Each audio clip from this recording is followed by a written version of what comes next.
नमस्कार। यह है इंडिया में आप सभी का बहुत स्वागत है।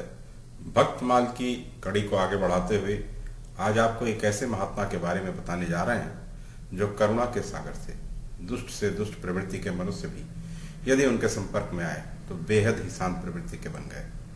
चैनल पे अगर नए हैं तो कृपया सब्सक्राइब कर लें। वीडियो अगर अच्छा लगे तो लाइक जरूर कर दें। श्री सुखानंद जी की भुजा आश्रित जनों को भक्ति का दान देने वाली और संसार का भय हरने वाली थी, और इनका स्पर्श लौहवत विमुख दुष्ट जनों को स्वर्णवत साधु सदाचारी बनने के लिए पारसमणि के समान था। ये अपने पदों में सुख सागर की छाप लगाते थे। राग गौरी में इनकी विलक्षण रुचि थी। इनके द्वारा रचे गए पद मानो गुरु मंत्र तुल्य होते थे तथा इनकी रचना शास्त्र सम्मत होती थी। इनके हृदय में निरंतर प्रेम का प्रवाह उमड़ता रहता था। इनकी आंखों से ऐसा अविरल अश्रुपात होता रहता था जैसे पहाड़ से झरना झर रहा हो। भगवान के अनंत गुण कथा तथा लीला से परिपूर्ण इनका उन्नत ललाट अत्यंत सुशोभित लगता था। ये संत समुदाय रूपी कमलवन का पोषण करने के लिए सूर्य तथा अत्यंत निर्मल सरस अमृत के सरोवर समान थे।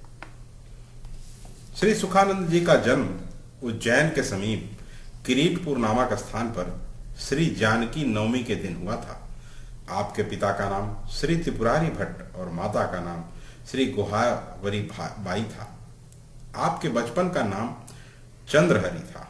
जन्म से ही आप योग सिद्ध महात्मा थे और आपके नेत्र अर्ध निमीलित रहते थे। बचपन से ही आप में भक्ति के संस्कार प्रबल थे। आप प्रतिदिन माँ की अंगुली पकड़कर पास के मंदिर में भगवान के दर्शन को जाया करते थे, और जब थोड़ा बड़े हो गए तो स्वयं अकेले ही जाकर दर्शन कराते थे। यह आपका नित्य कृत्य था। बचपन से ही आपके जीवन में अनेक चमत्कारी घटनाएं घटी। जब आप बालक थे और घुटनों के बल चलते थे तब एक बार माँ की गोद से उतरकर वृक्ष के पीछे जाकर बैठ गए। थोड़ी देर बाद माता पिता का ध्यान जब उस तरफ गया तो आपके सिर पर एक नाग फन फैलाए खड़ा है। पिता की प्रार्थना करने पर वह थोड़ी दूर जाकर अदृश्य हो गया। जब आप पढ़ने के लिए विद्यालय जाने लगे तो थोड़े ही समय में आपने संपूर्ण श्रुति शास्त्रों का सम्यक ज्ञान प्राप्त कर लिया और अपने विद्या गुरु से कहा कि मुझे उस अक्षर का ज्ञान कराइए जो अक्षरातीत की प्राप्ति कराने वाला हो। उपर्युक्त घटनाओं से आपके माता पिता और गुरु का पूर्ण विश्वास हो गया कि आप कोई अवतारी महापुरुष है, साधारण बालक नहीं। एक दिन एक ज्योतिषी ने आपके विषय में आपके माता पिता से बताया कि ये एक अलौकिक विभूति है, किंतु ध्यान रखिएगा कि 18 साल तक ये दर्पण अथवा जल में अपना मुख न देख सके, अन्यथा ये विरक्त हो जाएंगे। ज्योतिषी की चेतावनी सुनकर माता पिता इस विषय में विशेष सावधान रहते थे। संयोग से एक दिन श्री त्रिपुरारी जी शिप्रा नदी में स्नान करने गए। इधर रंगराज दीक्षित नामक एक पंडित का दूत आकर आपसे वार्षिक कर मांगने लगा। जब आपने पूछा कि ये किस बात का कर है तो उसने बताया कि आपके पितामह पंडित श्री रंगराज जी से शास्त्रार्थ में पराजित हो गए थे, तब से वह उन्हें वार्षिक कर देते हैं। यह परंपरा अभी भी चल रही है। इस पर आपने कहा कि श्री रंगराज जी से कहिएगा कि मैं आज के चौथे दिन आपसे शास्त्रार्थ करने आऊंगा। निश्चित समय पर आप रंगराज जी के यहाँ शास्त्रार्थ करने के लिए गए और उन्हें पराजित करके वार्षिक कर देने वाले सभी पंडितों का संकट दूर किया।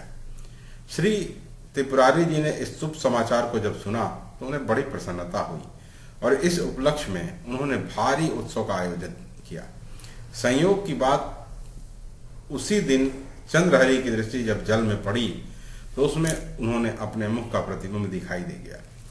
फिर तो ये जगत से उदासीन हो गए और रात्रि में घर छोड़कर चल दिए। पिता ने बहुत आग्रह किया, समझाया बुझाया, पर ये वापस घर नहीं आए। अंत में त्रिपुरारी जी पंचोली जी नामक एक विश्वासी व्यक्ति को इनके साथ कर दिया। एक रात स्वप्न में आपको काशी जाने का दिव्य आदेश प्राप्त हुआ। स्वप्न की बात जब आपने श्री पंचोली जी से बताई तो उन्होंने श्री रामानंद जी की चर्चा की। श्री आचार्य चरण की चर्चा सुनते ही आपका मन श्री स्वामी जी के दर्शन के लिए आकुल व्याकुल हो उठा। आप श्री काशी जी के लिए चल पड़े। मार्ग में ही आपको श्री राम भारती नामक एक सन्यासी मिले। इन्होंने आपको अधिकारी समझकर अष्टांग योग का ज्ञान दिया। अल्पकाल में ही आपने समस्त यौगिक क्रियाएं सिद्ध कर ली। कुछ दिन के बाद आप श्री राम भारती जी के साथ स्वामी रामानंदाचार्य जी के आश्रम पर गए और श्री स्वामी जी की शरण ले ली। श्री स्वामी जी ने आपका विधि पूर्वक पंच संस्कार करके श्री राम मंत्र की दीक्षा दी। चंद्रहरि के स्थान के नाम पर आपका नाम सुखानंद रख दिया। आप कुछ काल तक काशी में ही रहकर श्री आचार्य चरण की सेवा करते रहे। फिर उनके आदेश से चित्रकूट में रामसैया नामक स्थान में रहकर भजन साधन करने लगे। श्री सुखानंद जी महाराज एक सिद्ध संत थे। उनके चमत्कारों की अनेक कहानियां प्रसिद्ध हैं, परंतु उनके चमत्कार अपनी प्रसिद्धि के लिए नहीं थे, अपितु दूसरों के कल्याण करने के लिए हुआ करते थे। कहते हैं कि एक बार एक पापी दुराचारी व्यक्ति के सिर पर आपने हाथ रख दिया था, जिससे उसके अंतःकरण की मलिनता समाप्त हो गई और वह भक्त हो गया। एक बार की बात है, आप एकांत वन में बैठकर भगवान का ध्यान कर रहे थे। ध्यान में आनंद विभोर होकर आप गौरी राग में एक भजन गाने लगे। आपकी अमृतमय मधुर स्वर लहरी वन प्रांत को गुंजित करने लगी, जिससे सुनकर वन के समस्त मृग मुग्ध हो गए और आपके पास आकर खड़े हो गए। उसी समय एक राजकुमार शिकार खेलता हुआ वहां निकला और मृगों को मारने का उपक्रम करने लगा। आपने उसे रोका, पर वह राजमद में उसने परवाह न की। परिणाम स्वरूप सभी मृग सिंह बनकर उस राजकुमार के ऊपर झपट पड़े। डर के मारे राजकुमार के हाथ से अस्त्र शस्त्र छूट कर गिर पड़े और वह स्वयं विमोचित हो गया। पुनः चैतन्य होने पर उसने आपके चरणों में पड़कर क्षमा याचना की और हिंसा प्रधान स्वभाव छोड़कर भक्त बन गया। श्री सुखानंद जी महाराज भगवत भक्ति का प्रचार प्रसार करने के लिए संत मंडली लेकर देश देशांतर में प्राय भ्रमण करते रहते थे। भ्रमण करते हुए एक बार आप एक गांव में पहुंचे और एक विशाल वट वृक्ष के नीचे ठहर गए। आपका नियम था कि आप किसी से कुछ याचना नहीं करते थे, भगवत कृपा से सब व्यवस्था हो जाया करती थी। परंतु उस दिन भोजन का समय हो जाने पर भी गांव वालों की ओर से कुछ भी सीधा सामान नहीं आया। संतों को भूखा जानकर आपने श्री भगवान का ध्यान किया और भगवान नाम संकीर्तन शुरू किया। आपके संग संग संत समाज भी आनंद विभोर होकर कीर्तन करने लगा। कीर्तन की ध्वनि जब यह गांव वालों के कान में पड़ी तो वे भी मंत्रमुग्ध हो गए और बरबस खींचे चले आए। बहुत देर तक श्री हरि का कीर्तन होता रहा। गांव वाले भी आनंद मग्न थे।